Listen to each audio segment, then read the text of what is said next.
unikumbushe na tuojiane, eleza mambo yako upate kupewa haki yako. Kwa Mungu mwenyewe anatuambia kwamba sisi tuna haki zetu, kwa hiyo inabidi tumkumbushe. Tunamfanyia mengi Mungu, tunatoa muda wetu kwa ajili ya kusali, kufanya mambo ya Mungu, kumtolea sadaka na mambo mengi sana. Amina. Amen.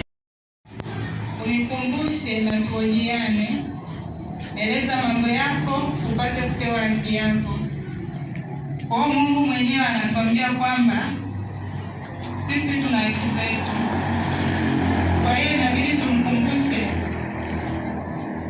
Tunamfanyia mengi Mungu, tunatoa muda wetu kwa ajili ya kusali, kufanya mambo ya Mungu, kumtolea sadaka na mambo mengi sana. Amina. Amen.